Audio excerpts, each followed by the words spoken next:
Hi there. I was going to do another quick video on these FM transmitter modules you can buy from China, and I've bought quite a few over the years. They're fully synthesized 87 to 108 megahertz, and they produce roughly 5 milliwatts if you're lucky. Their frequency does vary, the output does vary across the band, but they're really cheap. I paid £4.36 for this, and when you think about all the circuitry involved, that's an incredible price, really, incredibly cheap price. Of course, you got this drawback of buying stuff from China. This one was promised in August, I think early August, 12th. Well, it's taken nearly 3 months to get here. And by any standards of normal Chinese delivery, that is pretty awful. But in the end it did get here, and it's working fine. Got it wired up, and I like them particularly because all my amateur radio equipment, I've got 2 transceivers and an ICOM receiver. I like to put them inside those with the appropriate filter, which I described in one of the other videos. And the reason is, then I can just have the radio on scanning on 2 meters, or on listening to a conversation on HF, and I can wander around the house with a pocket radio in my pocket, earphone in my ear, and I can listen to what's going on while I'm doing other jobs. Go out in the garden, I can do a bit of gardening and I'm still listening. So that's the reason I quite like these modules. They're very useful for doing that. But I've noticed certain drawbacks with them. For one thing, the spectral purity is absolutely awful, and I've shown that before, but I'll give you a quick look again. Right, over to the analyzer. Right, as you can see, you've got your central peak at 87, but you've got all this other crap nearby. So that is the reason I use a bandpass filter. But you get what you pay for. £4.36 isn't going to give you anything tremendously wonderful. Anyway, back to the main subject of this video. Yeah, the other problem they have is they're usually off frequency by a few kilohertz. You can't expect absolute perfection for the price, I understand that. But this one's 16 kilohertz off frequency. I've noticed they're all like that. They tend to be high by about 16 kilohertz. In most applications you wouldn't probably notice that on a FM tuner. But I did have a problem when I was using my synthesized FM tuner in the lounge. It itself was off slightly, so it was muting this signal, because I think the tuner was off low in frequency, and this was one of these I was using was high in frequency, so it was muting the signal. So it was partially the fault of the transmitter module and partly the tuner.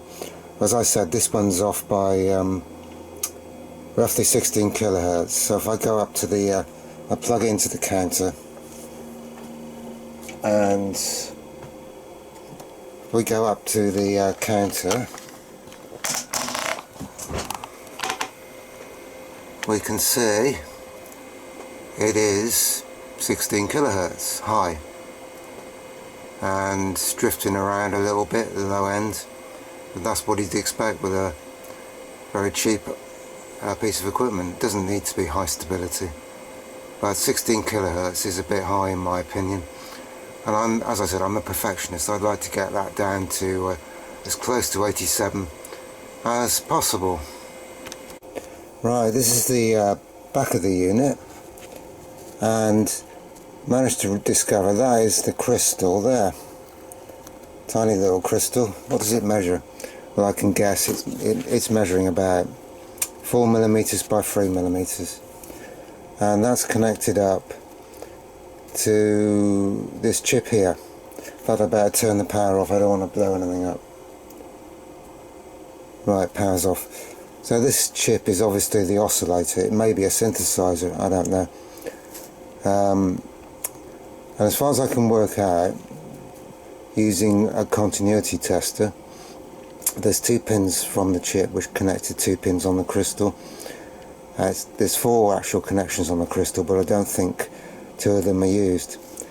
I imagine it's just a basic crystal with 2 terminals on it.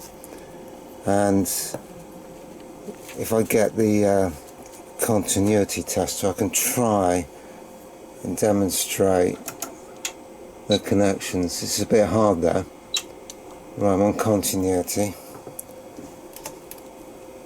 and I had to make a special probe for my multimeter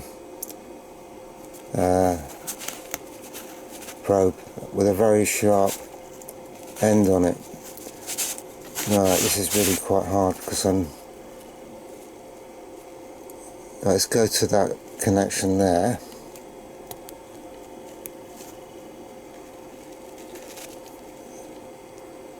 Yeah, and that connects to the 2nd pin on the chip.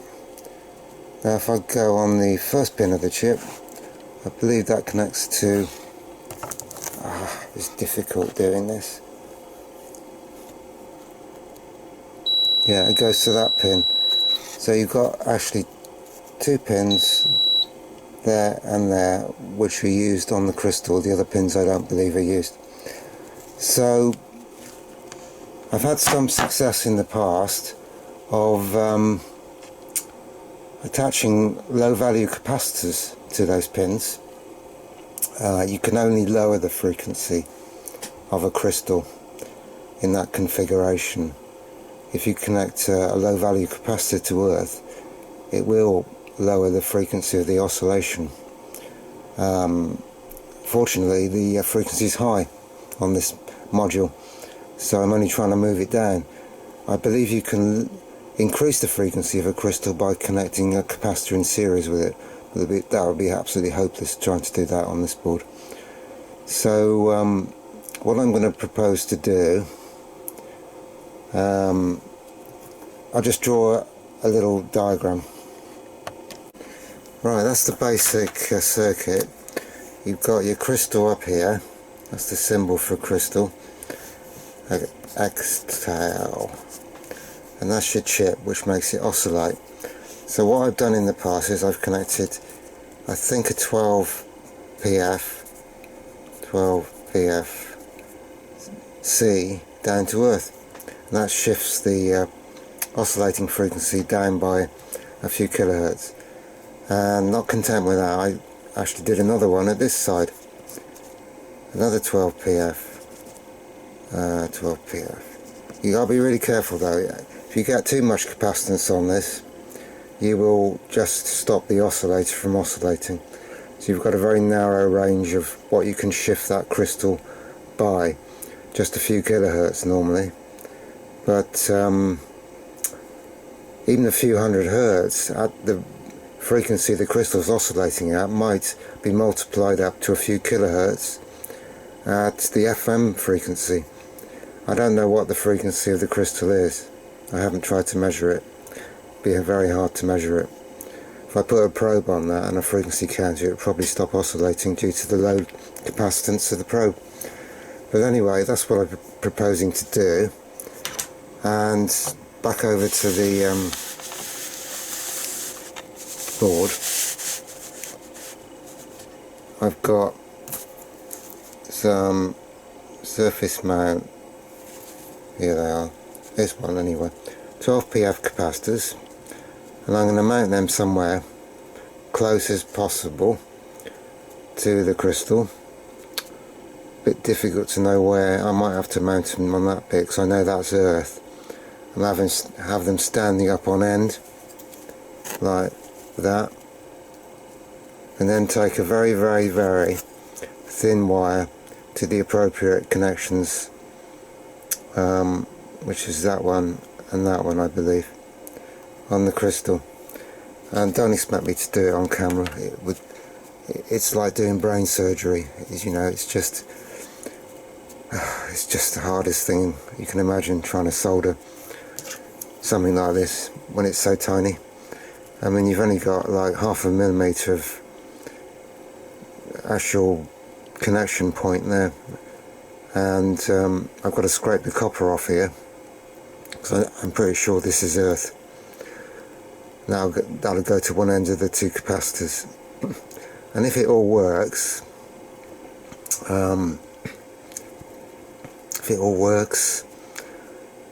I will then cover the whole thing up with hot glue to keep it all stable.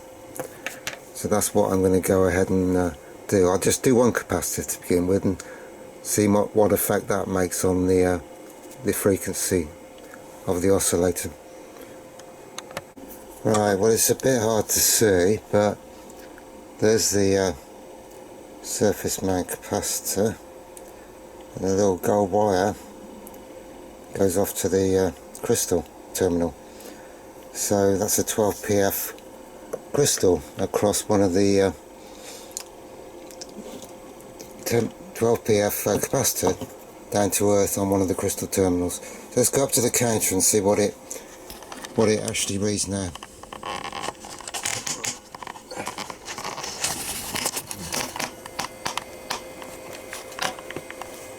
So that's actually shifted it down by 8 kilohertz, now only 8 kilohertz high.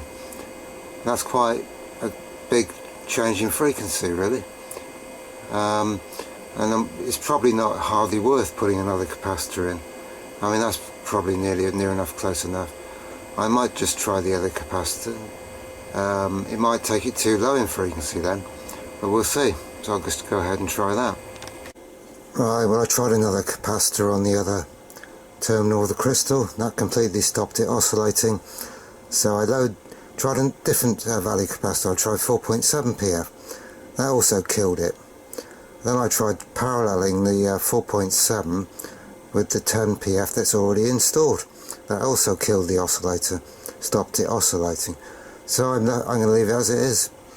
And let's just another quick look at the counter. 8 kilohertz high. That's not too bad. That's good enough. Just a bit of messing around, really. So that's the end of the video. Bye for now. Well, it wasn't quite the end of the video. I just thought I'd play around a bit more, and I think I might have said had a 10 pf on one side of the crystal, and it's actually a 12 pf on one side of the crystal, and I've now stuck another capacitor which is 3.3 pf on the other terminal of the crystal, and that seems to be the best I can do, and it works. It's brought the frequency way down now. So let's go back to the counter.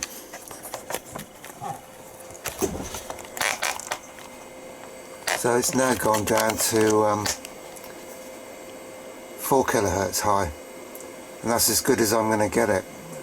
I'm quite pleased with that. I've managed to shift it by 12 kilohertz low, so that's more than good enough, I think. Now the only thing I've got to do now is put some hot glue all over it to stop it all falling apart, because it's all pretty precarious as it is. So I'm just going to do that, and I'll show you the end result. So there it is, all covered in hot glue, just to keep it all stable, because I'm not 100% confident those connections would survive otherwise. So that really is the end of the video. Not much of a video, but I like messing around with these things and trying to improve bits of equipment or circuits. So I think I've got a fairly good result out of this one. So bye for now.